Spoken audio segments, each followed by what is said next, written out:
उस भ्रम के ऊपर पहुंचा रहे हैं, उस स्थिति पे हमें पहुंचा रहे हैं कि हमारी दृष्टि क्या बने, हमारी दृष्टि में वो उसकी अनुभूति वो दिखे जो निराकार है।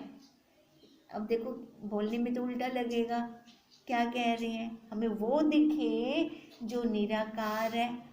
अब बताओ, जिसका कोई आकार ही नहीं है और हम कह रहे हैं हमें वो दिखे, तो कैसे दिखेगा हमें, वो दिखेगा नहीं। हमें अपना साक्षी दिखता है, नहीं दिखता। अनुभूति होती है ना उसकी, अंदर कोई बैठा है जरा मैं खुदा से लेंदा है पहले, कहते हैं ना हम ऐसे, तो हम उसी के अंश हैं। जो हमारा अंदर बैठा हुआ निराकार है, तो वो भी तो निराकार हुआ जब हम अंश ही उसी के हैं। तो जैसा वो होगा उसी के तो अंश हम होंगे। तो इसलिए गुरुदेव बार बार कहते हैं कि वो कैसा है, एक अद्वैत है, अखंड है, कभी खंड खंड नहीं होता, निर्विकार है, सत्ता स्वरूप होकर आपको आप देखकर।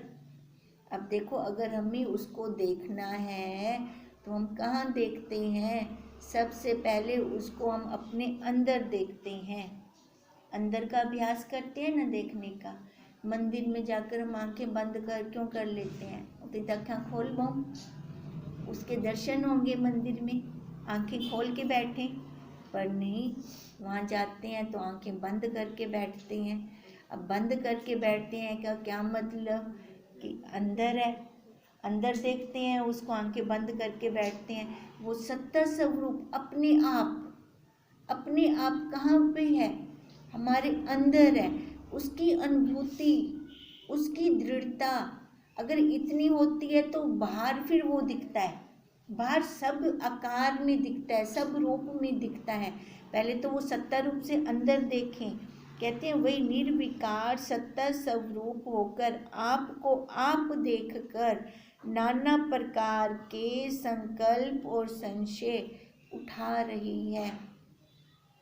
अगर उसके सत्ता स्वरूप हम नहीं देखते अपने अंदर, तो देखो कितने संशय हैं, कितने संकल्प विकल्प उठते हैं। अब जो ये संकल्प विकल्प उठ रहे हैं, संशय उठ रहे हैं, किसकी सत्ता से उठ रही हैं, है ना वो अंदर, तभी ये संकल्प विकल्प उठ रहे हैं, तभी ये संशय उठ रहे हैं। गुरुदेव कहते हैं अगर तू वैसे नहीं देखती तो ऐसे देख ले। अगर कहते हैं कि हमें वो नहीं दिखता, चल उसको कोशिश कर, शर्त लगा ले। फिर आप कहते हो है, मैं कहती हूँ नहीं है, चल तू जीती, तू शर्त तो लगा। अब नहीं दिखने को भी तो वो खोजने जाएगी ना, नहीं दिखता जो, अब नहीं दिखता अगर वो खोजने जाती है तो उसको हाथ में क्या लगेगा, वो तो सत्य रूप है, झूठ तो है नहीं कि वो नहीं दिखेगा हमें। फिर खोजने जाए, शंका सहित खोजने जाए, वहीं पे ही उसकी शंका का निवारण हो जाएगा। जो उसके संकल्प विकल्प उठ रहे थे कि ये तो आप ही देख सकते हो, हम नहीं देख सकते, हमें नहीं दिख सकता।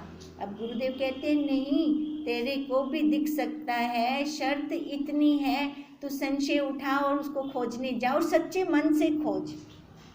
अब जो किसी चीज़ के पीछे हम लग पड़ते हैं तो उसको ढूंढ के ही निकालते हैं, उसको पूरा करके ही जान छोड़ते हैं। तो ऐसे ही गुरुदेव कहते हैं अगर तेरे अंदर ये संशय उठता है कि वो है ही नहीं, तो ठीक है, संशय भी अच्छा है, ये संशय हमें वहाँ तक छोड़ आएगा, क्योंकि खोजने तो जाएंगे ना, फिर वही रूप हो जाएंगे। वह सत्ता अपनी गंभीरता में स्थित है, ना कहीं अधिक ना न्यून, एक रस अपने सत्य स्वरूप में स्थित है। देखो उसको खोजने जाएंगे, वो क्या बोला अगो थी, वैसे भी संसार तो आगे हो रहा है, वो कभी हाथ में नहीं आ रहा, पर सत्ता वहाँ की वहाँ है, एक जगह पे स्थित है, ना आती है ना जाती है, ना आगे होती है ना पीछे होती है, उसी जगह खड़ी है। बस चाहिए तो हमारा अपना पुरुषार्थ चाहिए, हम खुद स्वयं उसमें लग पड़े, तभी वो हमें प्राप्त होगी। इसलिए गुरुदेव कह रहे हैं ओ उमें उमें खड़ी है तो हुंदे पिछो वैसी ना अगो के ना खिसक वैसे। एक बार तू अपना पुरुषार्थ कर, एक बार तू बल लगा अपना। देखो हमें बल किस लिए लगाना पड़ रहा है कि संसार को हमने सच्चा मान लिया है। संसार को छोड़ने का बल लगाना पड़ रहा है हमें, और कोई दूसरा बल लगाने की हमें जरूरत नहीं है। झूठ को छोड़ने का बल लगाना पड़ रहा है। सत्य वहीं का वहीं खड़ा हुआ है। अब वही गुरुदेव कहते हैं, जितना भी झगड़ा है वह केवल शब्द और अर्थ में है। जितना भी झगड़ा है, ये झगड़ा क्यों हो रहा है? तू मैं क्यों हो रही है? किसी ने कुछ कहा, हमने उसका अर्थ ले लिया, तभी झगड़ा हुआ। अब एक ने कहा तू पागल है। अब पागल संसार वाले तो अक्सर मेरे को मूर्ख आंक दी पे, मेरे को मूर्ख लग दिया, उतनी ही लड़ाई थी की। अब जो अपना जिज्ञासु होगा, साधक होगा, वो क्या कहेगा, वो उसका अर्थ क्या लेगा? जिसने गल को पा लिया वो वहीं शांत हो जाएगा। ठीक ही तो कह रही है।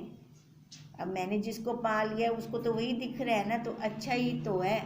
अब ऐसे ही जैसे हमें गुरुदेव एक बात और भी बताते हैं, उसको कहा कि तू ब्रह्म है, वो समझ में ना आई, तू राम है, वो समझ में ना आया उसको।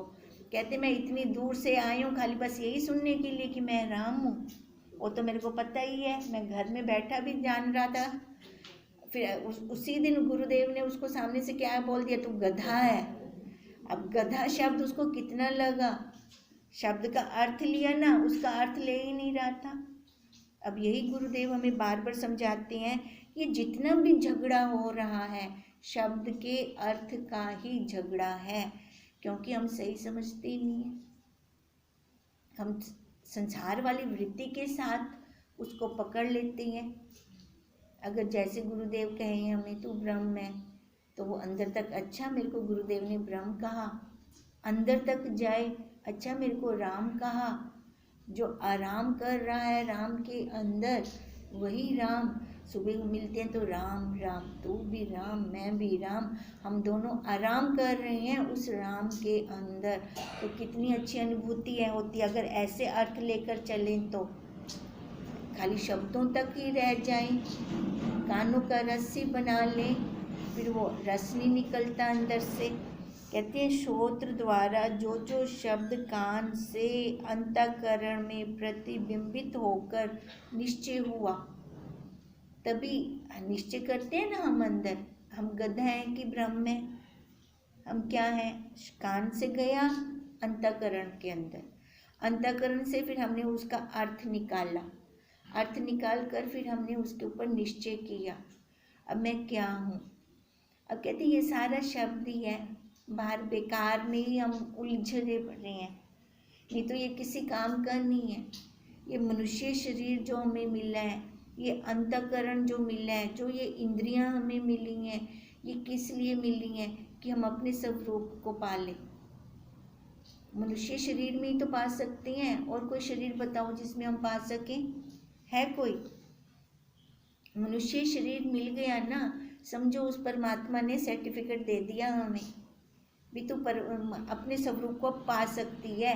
उसको स्पेशल कुछ कहने की ज़रूरत नहीं है, खाली मनुष्य शरीर में आना ही इतना काफ़ी है। तो हम क्या इस बात को समझते हैं? हम समझते हैं इस बात को कि खाली मनुष्य शरीर में आना हमारे लिए काफ़ी है कि मैं उस परमात्मा को पा सकता हूँ। प्राप्त की प्राप्ति करनी है और कुछ विशेष नहीं करना। ये जो संसार आया हुआ है, आगे जो रुकावटें हैं, खाली उनका निवारण करना है, नहीं तो मोक्ष तो है ही है। बंधन खाली इसी का ही है कि जो ये शरीर हमें मिला है उसके बिठाने का घर, हमने इस शरीर को सच्चा मान लिया, उसको ना माना।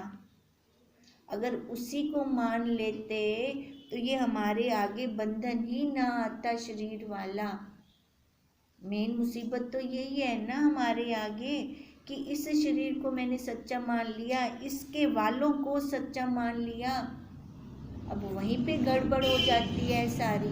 जब इसके वाले इसका कहना नहीं मानते, फिर वहाँ पे फिर अंदर दुख लगता है, फिर अंदर से वो कचोटता है, मैंने सारी उम्र इनकी तरफ लगा दी, सारी जिंदगी मैंने यहाँ खर्च कर दी, ये मेरा कहना नहीं मानते। वो तो दूर के हो गए, हमारा शरीर कौन सा हमारा कहना मानता है। अगर हम ऐसे निचोड़ निकालें, इस तरफ जाएं, तो देखो वो दुख नहीं लगता। फिर गुरुदेव हमें साथ के साथ ये भी समझाते हैं कि हमारा कर्मों का लेन देन है, हम भुगतान कर रहे हैं, हमारा कोई सगा संबंधी नहीं है। बुद्धि में बिठा लें, अकेले आए थे, अकेला ही जाना है।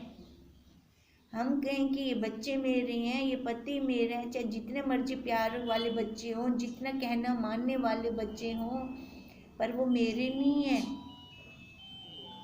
ये घर परिवार मेरा है, ये मेरा कहना मानते हैं, ये धोखा है, ये छलावा है। यहाँ से ऊपर उठना है हमें। ये नहीं तो ये माया हमें आगे नहीं निकलने देती, हमारी रुकावट है सबसे बड़ी। अब ये रुकावट कैसे आती है? ये जो शब्द के अर्थ ले जाते हैं हम, जिसको मैंने अपना माना, उसका शब्द ही तो कचोटता है। बाहर वाला हम जितना कुछ मर्जी बोल जाए, वो तो आई चलाई हो जाती है, वो रुकता नहीं है अंदर। रुकता किसका है? अपनों का। वही रुकता है ना, अपनों का। अपना जब कोई है ही नहीं, अपना जब कोई है ही नहीं, अकेले आए थे अकेले जाएंगे। सच्ची बात है कि झूठी है? बताओ, सबके सामने प्रैक्टिकल चल रहा है। कौन तेरा साथ गिनते आमदा है? कौन अपने साथ लेके जाता है किसी को भी? तो फिर यहाँ पे मोह किस चीज़ का? ये हमारे कर्मों का लेन देन चल रहा है, ये भुगतान चल रहा है। जब हम इतना समझते हैं तो बुद्धि में दृढ़ता क्यों नहीं आती? बुद्धि में क्यों नहीं बैठता हमारे ये? आकार के साथ व्यवहार कर दो। जो आज बेटा बन के आया है, कल क्या पता वो पति हो। जो आज पति है, क्या पता कल वो बेटा हो। पिछले जन्म का हमें पता है क्या हो वो। पर अब तो गुरुदेव हमें बिल्कुल क्लियर और साफ दिखा रहे हैं। तो अब दृढ़ता किसने करनी है? हमारे गुरुदेव ने करनी है? नहीं, दृढ़ता हमने करनी है, क्योंकि हम छूटना चाहते हैं। उन्होंने तो अपना काम कर लिया, अब अधूरा काम किसका पड़ा है? हमारा पड़ा हुआ है अधूरा काम, हम उसको पूरा करने चले हैं। तभी वो कह रही हैं, श्रोत्र द्वारा जो जो शब्द कान से अंतःकरण में प्रतिबिंबित होकर निश्चय हुए हैं, वे जगत के नाम से बुलाए जाते हैं। ठीक है, ये सारा जगत के नाम, ये बच्चों के जो हमने नाम दिए हुए हैं, हमारे घर परिवार में संबंधियों के नाम है। जगत कहाँ है? संसार कहाँ है? यही तो है, इसी में तो उलझे हुए हैं, बाहर उलझे हुए हैं कहीं पे। इतनी बड़ा संसार है, इतनी बड़ी दुनिया है, हम देखें हम कहाँ उलझे हुए हैं। खाली इसी जगह उलझे हुए हैं हम। ये जो परिवार में हम उलझ गए, अब इस परिवार से हम बाहर कैसे निकलेंगे? यहाँ से, संसार से, इस जगत से। ये जगत जो हमने अंतःकरण में ले गए, जो अपने अंदर ले गए हैं जगत। तभी तो गुरुदेव कहते हैं, बाहर संसार, अंदर उसके संस्कार हैं। वो संस्कार कौन दुखी दे रहा है? संसार के संस्कार। दुख कौन देता है हमें? हमारे खुद के संस्कार दुख देते हैं, क्योंकि मेरे संस्कारों में चिपक है। बेटा आया सामने तो माँ बन गई, पति आया सामने तो पत्नी बन गई। मैंने माना ना ये सारा कुछ, तो मैं ही तो दुखी हो रही हूँ। जो मानता है वही दुखी होता है। अगर मैं अपने आप को ब्रह्म मान लूँ तो वो भी तो मानना है ना, वो भी मानना, वो भी मानना। अब गुरुदेव बार बार हमें वहाँ से उठाते हैं, तो इस संसार से बाहर निकल, यहाँ से बाहर निकल। अपना संबंध मत जोड़ किसी के साथ। संबंध जोड़ते हैं, देखो संबंध कितने में होता है? दो में संबंध होता है। अब वो दो के अंदर जो संबंध चलता है वो दुख देने वाला होता है। नहीं तो अकेले आए हैं, अकेले ही जाना है। और वो सत्ता भी कैसी है? अद्वैत है। द्वैत में ही लड़ाई झगड़ा चलता है हमारा। और बार बार हमें निश्चय क्या करवा रहे हैं? गुरुदेव अपने स्वरूप में स्थिति का निश्चय करवा रहे हैं। हमारा स्वरूप क्या है? वही साक्षी, वही ब्रह्म, उसके अंदर हमारी दृढ़ता हो। जो हम शब्द ले रहे हैं बाहर से, वो अंदर जाकर उसका अर्थ निकालते हैं। कहने वाला तो कह के चला गया, अब उसकी वो तो बाहर आइसक्रीम खा रहा होगा, मज़े में होगा, इधर तो हम मल रहे हैं, रो रहे हैं उस शब्द को लेकर। उसको कोई असर है? और जिस इंद्री से शब्द आए, कान इंद्री से, उसको भी कोई असर नहीं है। क्या तू पागल नहीं ना, मैं रोंदी बैठी है, तेरे को क्या मुसीबत है? तू शब्द लेकर मल रही है उसको। कहने वाला गया, तू भी छोड़ दे, पर हम छोड़ते नहीं हैं। क्यों नहीं छोड़ते? क्यों? वो रिलेशन बनाया हुआ है हमने, वो संबंध बनाया हुआ है हमने, उस संबंध से फिर दुखी हो रही हैं। बताओ, आज तक मनुष्य शरीर लेकर कौन सुखी है? हर कोई दुखी है। मनुष्य शरीर लेकर हर कोई दुखी है, क्योंकि वो उसने इस आकार को, रूप को सच्चा माना है, तभी वो दुखी है।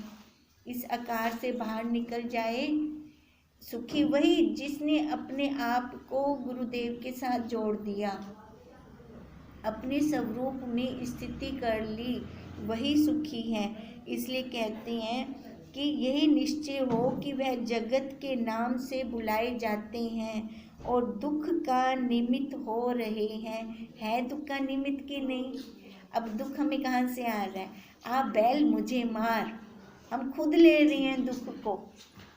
नहीं तो हम तो सुख स्वरूप हैं, आनंद स्वरूप हैं। हमारे अंदर दुख का लेश मात्र भी नहीं है। हम खुद दुख लेते हैं, तभी दुखी होते हैं। फिर ये सारा दुख कहाँ से आया? हमारी अपनी मनोत से। मनोत क्या है? हमारी कल्पना। जो कल्पना देखो अपने अर्थ को खुद खोल रही है। कल्पना है ना, हमें सामने से कहती है अरे तू कल्पना, पर आपा छोड़ते गए नहीं ना उनको। वही कल्पते रहती हैं। कल्पते क्यों हैं? क्योंकि हमने संबंध बना रखे हैं, अपनी मनोत से बनाए हुए हैं, अपनी कल्पना से बनाए हुए हैं। उसने जब हमें भेजा तो बताओ कौन से संबंध के साथ भेजा? उसने लिख के दिया हमें कुछ। अब माँ बने कितने टाइम बाद बने, कितने साल के बाद बने माँ हम। तो वो क्या बच्चे आए तभी तो माँ की उपाधि आई। अब गुरुदेव कहते हैं बच्चे क्या थे? जड़े इन्ने टाइम बाद तेरे को लाए, क्या थे? बच्चे हुए कर्म थे हमारे। अभी वो कर्मों को भी तो काटना है। वही बच्चे हुए कर्म, जब हमारे ये भुगतान हो रहा है, भुगतान कर रही हैं। ये भुगतान की लीला, जब लेन देन खत्म, लो दो और चलो, फिर वहाँ पे ये शरीर नहीं रहेगा। जब भुगतान खत्म हो गया हमारा, तो वहाँ पर ये हमारा फिर शरीर नहीं रहेगा। ये कर्मों का ताना बाना है, कर्म योग ये सारी सृष्टि चल रही है। दृढ़ता यही हो हमारे ऊपर कि मैं यह शरीर नहीं हूँ। तो फिर मैं क्या हूँ? मैं ब्रह्म, सच्चित आनंद, साक्षी रूप। जो नाम अच्छा लगे वही ले लो। जो